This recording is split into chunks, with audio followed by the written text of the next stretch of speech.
watching 1700. I'm Sam, and I'm sitting with the lovely Jordan from the Ready Set. Hello. Thanks for joining us. Thanks for having me. You're welcome. Now, look, you're on the Soundwave tour. You're in Australia. How are you finding it all? It's been awesome. It's the first time we've been here. The shows have been great. It's just been really fun. It's a good experience for sure. Awesome. Now, you do a lot of touring. You're about to do a massive North American tour in March. Now, how do you get through? How do you spend so much time on the road and stay sane?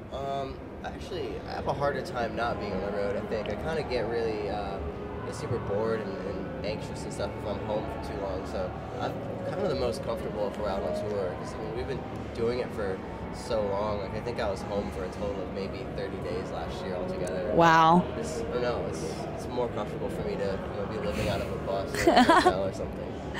Awesome. And do you have I guess methods for coping, like a playlist? Like, do you have a traveling playlist?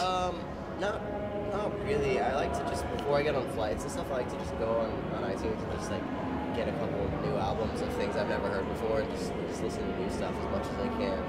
So that's kind of my plan most of the time. Now, even though you only spent 30 days at home, you're from Indiana, that's right? And you still call Indiana home? Yeah, pretty much. What stopped you, I guess, from going big city and moving to LA or New York? What brings you home? I don't know. I mean, it's more so that I just haven't really moved anywhere yet. Like, I don't really have a home necessarily. I've gone so much, so I'm just kind of waiting to. I mean, eventually I'll probably move out to LA just because that's where all the songwriting kind of stuff is, and that's where the industry is pretty much based out of. So I can be really busy even if I was home there. But I'm just kind of waiting. I mean, I never have time off, so why bother making a move? I'm never going to be there. Yeah, I wouldn't wish moving on anyone either. It's an ordeal. Now, rumour has it that this year, the Ready Set, you will be releasing a new album. Yeah. True? Very true. Very true. Excellent. Tell us what fans can expect. That's always the hardest question. I don't know. I mean, just try to write good stuff. Basically, the good parts of the Ready Set from the last album, but better. But better, yeah, heightened experience. Yeah, I just want to write better songs, cooler, unique things, and I don't know, I'm excited about it though. I spent a couple months before we came over here out in LA writing and recording it, so we have probably half of it done right now. So oh wow. I assume when we get back to the States and we start that tour, on the off days for the tour, I'll probably have to go out there and record and fly back. It's done. Well, because you do spend so much time on the road, do you find yourself riding in a plane, riding constantly on the go? Yeah. That's the best part about the way that I make music is it's predominantly on a computer and stuff, so I can sit down on an airplane or in a bus or something and just I don't need anything other than just a tiny little keyboard and a laptop, and I can make the skeletons of songs, and I can just get a good idea, a good demo done without really having anything. So it's good. I mean, you can kind of, if you get an idea, you can just sit down and just hash it out right there. That's really good. Yeah. Now, I have a funny question for you. Now, obviously, you're easy on the eyes. You have over 1 million fans on Facebook.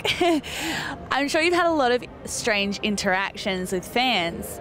What's the weirdest one? I don't think I've ever had that thing where I get scared or I get freaked out. But proper stalked. There's a couple of people who I'll recognize them.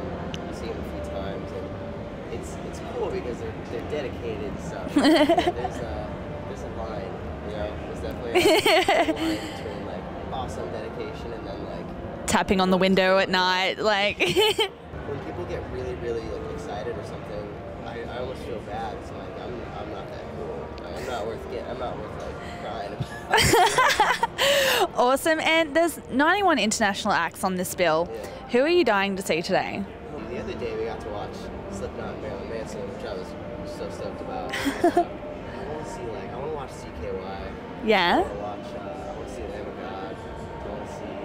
There's so many there's a lot of metal bands and stuff that I listened to when I was younger on this tour that I never got to see them. So now they're all here. Oh. We have a lot of friends on the tour too, Somerset and Cobra Starship and Out to the Moon. Oh, that's good. So probably watch all them.